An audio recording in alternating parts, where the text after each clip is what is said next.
नमस्कार दोस्तों, हमारे YouTube चैनल पंडित देसाई ब्रजवासी चैनल पर आप सभी का स्वागत है। तो दोस्तों, आज हम आपको बता रहे हैं श्रावण मास की मातम की कथा का 29वां अध्याय। इससे पहले आगे हम आपको बताएं, हमारे इस YouTube चैनल पंडित देसाई ब्रजवासी चैनल को सब्सक्राइब करें और बेल आइकन दबाना ना भूलें। लाइक और शेयर अवश्य करें। सभी को हर हर महादेव, बोलो शंकर भगवान की जय। ईश्वर बोले, हे सनत कुमार, अब मैं पूर्व में कहे गए व्रत कर्मों के समय के विषय में बताऊंगा। हे मामुने, किस समय कौन सा कृत करना चाहिए उसे सुनिए।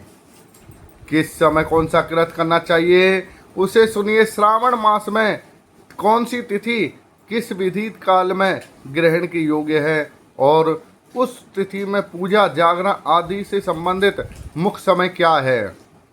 मुख्य समय क्या है, उन व्रतों के वर्णन के समय कुछ व्रतों का समय तो पूर्व के अध्याय में बता दिया। नक्त व्रत का समय ही विशेष रूप से उन व्रतों तथा कर्मों में उचित बताया गया है। दिन में उपवास करें और रात्रि में भोजन करें, यही व्रत प्रधान नियम है। सभी व्रतों का उद्यापन उन व्रतों की तिथियों में ही होना चाहिए। यदि किसी कारण से उन तिथियों में उद्यापन संभव ना हो तो पंचांग शुद्ध दिन में एक दिन पूर्व अधिवासन करके और दूसरे दिन आदर पूर्वक होम आदि कृतों को करे। धारण पारण व्रत में तिथि का घटना या बढ़ना कारण नहीं है। श्रावण मास के शुक्ल पक्ष की प्रतिपदा तिथि में संकल्प करके उपवास करे, पुनः दूसरे दिन पारण करे, इसके बाद दूसरे दिन उपवास करे। इसी क्रम से करते रहे। व्रती को चाहिए कि वह पारण में मूंग चावल आदि ग्रहण करे। एकादशी में पारण का दिन हो जाने पर 3 दिन निरंतर उपवास करे। रविवार व्रत में पूजा का समय प्रातःकाली होना चाहिए। सोमवार के व्रत में पूजा का प्रधान समय सायंकाल कहा गया है। मंगल, बुध तथा गुरु के व्रत में पूजन के लिए मुख्य समय प्रातःकाल है। शुक्रवार के व्रत में पूजन उषा काल से लेकर सूर्योदय के पूर्व तक हो जाना चाहिए और रात्रि में जागरण करना चाहिए। शनिवार के दिन व्रत में नरसिंह भगवान का पूजन सायंकाल में करें। शनिवार के व्रत में शनि के दान के लिए मध्यापन मुख्य समय कहा गया है। दोपहर का समय मुख्य समय कहा गया है। हनुमान जी के पूजन का समय मध्यापन है और अश्वत्थ का पूजन प्रातःकाल करना चाहिए। हे वत्स, रोटक नामक व्रत में यदि सोमवार युक्त प्रतिपदा तिथि हो तो वह प्रतिपदा 3 मुहूर्त से कुछ अधिक होनी चाहिए अथवा पूर्व योनि प्रतिपदा ग्रहण करनी चाहिए। औदुम्बरी द्वितीया सायंकाल व्यापनी मानी गई है। यदि दोनों तिथियों में पूर्वेद हो तो तृतीया संयुक्त द्वितीया ग्रहण करनी चाहिए। स्वर्ण गौरी नामक व्रत की तृतीया तिथि चतुर्थी युक्त होनी चाहिए। गणपति व्रत के लिए तृतीया चतुर्थी तिथि प्रशस्त होनी चाहिए। नागों के पूजन में षष्ठी युक्त पंचमी प्रशस्त मानी गई है। सुपोधन व्रत में सायकाल सप्तमी युक्त षष्ठी श्रेष्ठ होती है। शीतला के व्रत में मध्यापन व्यापनी सप्तमी ग्रहण करनी चाहिए। देवी के पवित्रारोपण व्रत में रात्रि व्यापनी अष्टमी तिथि ग्रहण करनी चाहिए। नक्त व्यापनी कुमारी नवमी प्रशस्त मानी गई है। इसी प्रकार आशा नामक जो 10वीं तिथि है वह भी नक्त व्यापनी होनी चाहिए। वृद्ध एकादशी का त्याग करना चाहिए। हे मामुने, उसमें वेद के विषय में सुनिए। एकादशी व्रत के लिए अरुणोदय में 10वीं का वेद वैष्णवों के लिए तथा सूर्योदय के 10वीं का वेद स्मार्तों के लिए निध है। रात्रि के अंतिम प्रहर का आधा भाग रात्रि में के अंतिम प्रहर का आधा भाग अरुणोदय होता है।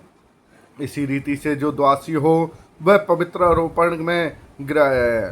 कामदेव के व्रत में त्रयोदशी तिथि रात्रि व्यापनी होनी चाहिए। उसमें भी द्वितीय याम व्यापनी त्रयोदशी हो तो वह अति प्रशस्त होती है। शिव जी के पवित्र आरोपण व्रत में रात्रि व्यापनी चतुर्दशी होनी चाहिए।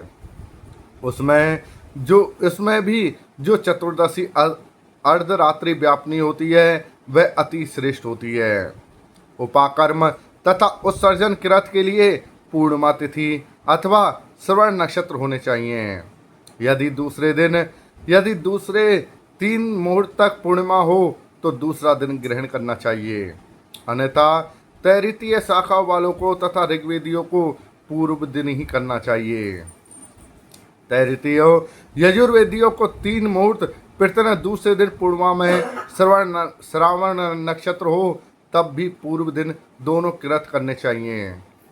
यदि पूर्णिमा तथा श्रावण दोनों का पूर्व दिन 1 मुहूर्त के अनंतर योग हो और दूसरे दिन 2 मुहूर्त के भीतर दोनों समाप्त हो जाएं तो तब पूर्व दिन ही दोनों कर्म होने चाहिए। यदि हस्त नक्षत्र दोनों हित अल्पकाल व्यापी हो तो तब भी दोनों कृत पूर्व दिन की ही संपन्न होने चाहिए। श्रवणवा कर्म में उपाकर्म उपयोग के अंत में दीपक का काल माना गया है और सर्वबलि के लिए भी वही काल बताया गया है। पर्व के दिन में अथवा रात्रि में अपने अपने ग्रह सूत्र के अनुसार जब भी इच्छा हो इसे करना चाहिए। इस दीपदान तथा सर्व बलिदान कर्म में अस्तकाल व्यापनी पूर्णिमा प्रशस्त है। हिरयगिरी के उत्सव में मध्या व्यापनी पूर्णिमा प्रशस्त मानी गई है। रक्षाबंधन कर्म में अपराध व्यापनी पूर्णिमा होनी चाहिए।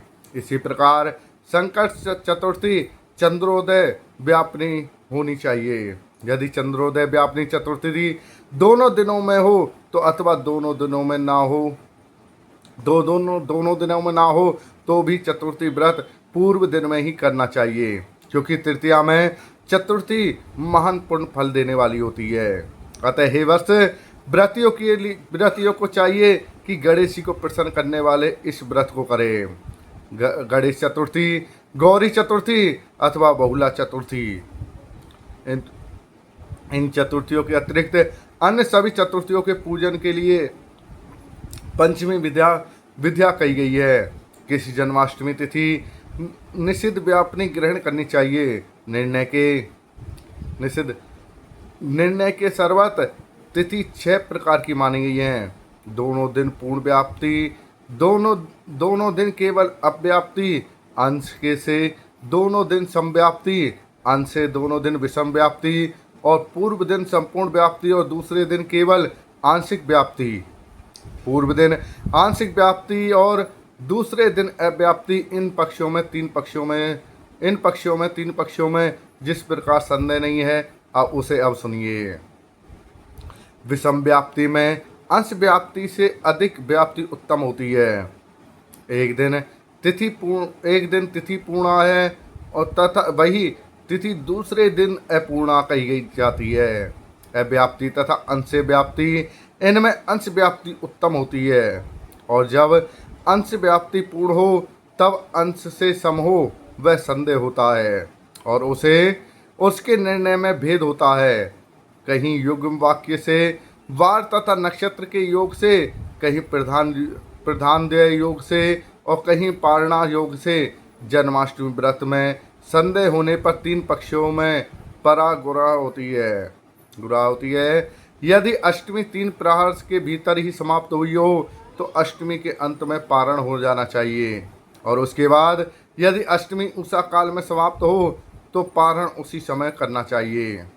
पिठौर नामक व्रत में मध्याह्नि अमावस्या शुभ होती है और वृषभों के पूजन के में सायंकाल व्यापनी अमावस्या शुभ होती है। कुशों के संचय में वह दिन के 5 भागों में से दूसरा भाग होता है। दोपहर का भाग व्यापनी अमावस्या शुभ कही गई है।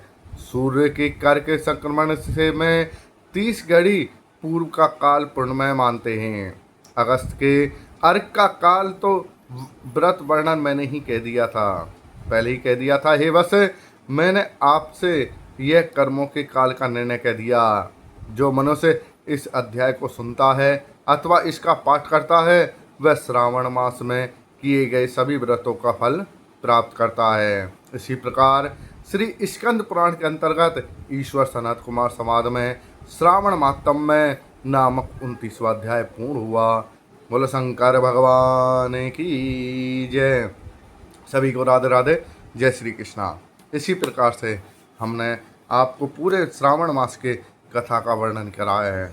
इसी प्रकार से जिन्होंने हमारे इस यूट्यूब चैनल पंडित देसाई ब्रजवासी चैनल को सब्सक्राइब नहीं किया वह सब्सक्राइब करें और बेल आइकन दबाना ना भूलें। लाइक और शेयर अवश्य करें। सभी को जय श्री राधे, जय श्री कृष्णा। हर हर महादेव। बोलो शंकर भगवान की जय।